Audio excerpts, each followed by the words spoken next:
Good Friday morning, and thanks for logging on to BAMWX.com for a forecast update here.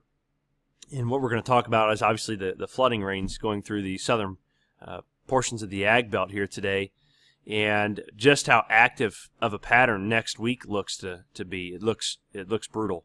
If you can get out and do any work, I would highly recommend you do it now, because the end of the month pattern we've been talking about for a long time is coming, and it's going to be crazy. I can assure you of that. Flash flood watches today across southern Missouri, southeast Kansas, northeastern Oklahoma. Meanwhile, a dense fog advisory up here across North Dakota this morning.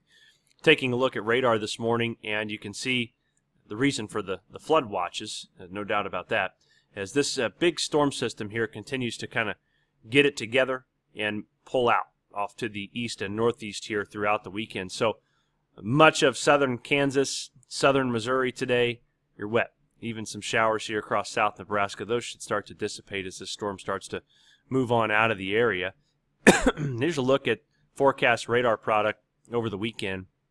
And again, you can see as that storm system departs, this is late this evening, heavy rain moves in before it does. This is about 7 o'clock tonight, eastern Kansas, central, southern Missouri. Very heavy rainfall tonight into Saturday morning when you wake up at 7 a.m. tomorrow. Raining statewide, pretty much with the exception of the northern tier. You're going to have a hard time getting in on much rainfall with this, as most of the rain stays south with the surface low. You'll get a few showers. Other than that, going forward, a little small disturbance comes in over on Sunday. Little weak disturbance here across the northern plains that'll bring a couple of showers and snow showers up to North Dakota, northern Minnesota. Not expecting anything major in the way in terms of precipitation with that.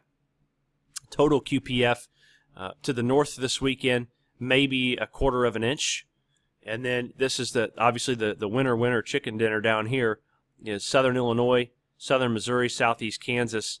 You're looking at rainfall totals this weekend that could top 3, 4, 5 inches of rain in spots. Note here in this area, dry. You'll continue to be dry for the next 4 to 5 days, and then we're looking at an uptick, a big uptick. So get done what you can in this time frame, because it's about to get wild. Here's a close-up view of the rainfall totals for you across Kansas, Missouri, and southern Illinois. Going forward here, just to give you another idea, looking at the NAM computer model all the way out, again, dry. This is the idea, and the heavy rainfall really focused here across south central Missouri.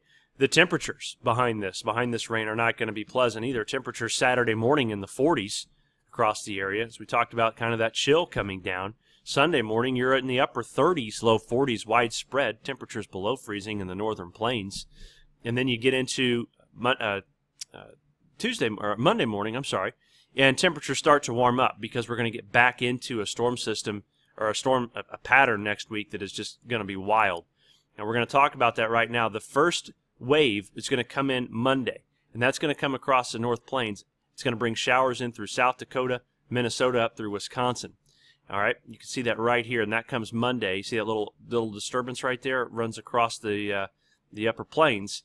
And then as we go forward, start watching for cyclone genesis to explode here on the lee side of the Rockies, here across the panhandles of Oklahoma, Texas. And you can watch a big storm system develop by late Thursday of next week. Now, these surface lows, I'm noticing a trend. The trend in the North Pacific Ocean is that we're continuously seeing a ridge kind of do one of these numbers, and you get a low that kind of rides the periphery of the ridge. So you're very warm out into the east, and you're very stormy in the central plains, and we're noticing that pattern start to show up. Watch this big storm. This is Thursday night into next Friday morning. Very heavy rainfall with this surface low as it moves right up the heart of the United States here. And boy, I tell you, this pattern is looking conducive for heavy rain. So this comes up to the North Plains next Friday. Here comes the next one, right on its tail. Warm front comes north, very warm to the east. Okay, low rides right up the plains just like this. Watch this. This is late next week into next weekend. Another big rainmaker. Okay, 10-day rainfall numbers. Yeah, they're big.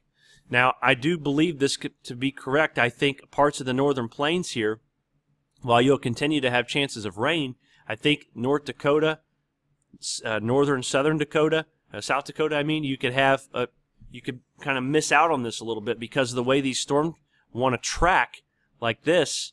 You're going to be looking at the heaviest rainfall across the Central Plains.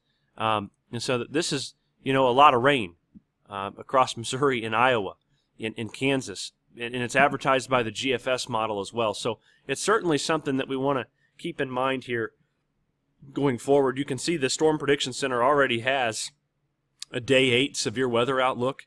We'll probably take this here, probably take it up like this by Day 9. Probably a multi-day severe weather event is on the table here. And look at the 500 millibar winds next week. This is by next Thursday evening. You've got a negative tilt trough, just like this, and you've got a jet max coming out of this thing of 80 to 90 knots.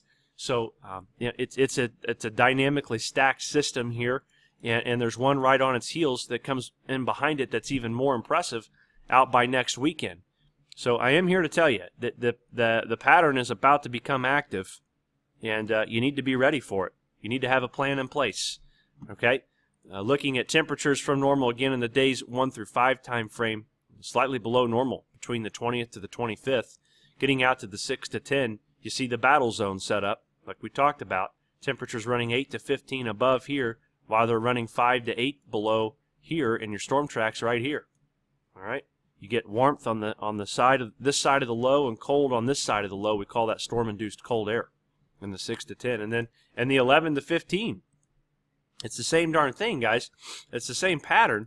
And you look at the overall setup. We even have some clusters that are trying to bring the colder air further east. So a lot of rain, cooler temperatures. It's not ideal. I'm not a market guy. I don't want to be one. But someone's got to start listening to this stuff eventually. You know what I mean? Looking here at precipitation from normal in the 6 to 10 day. I mean, all of my models here. I've got the American models on the left, European in the center, and Canadian on the right. But you look at the ensemble mean of the European in the 6 to 10 day, and it's remarkable. It's remarkably wet. It's 200 to 300% of the normal precip for most of the Central Plains. So that is something that certainly does not need to be taken lightly. All right. If you have any questions, please let us know. Thanks for logging on. Have a great day.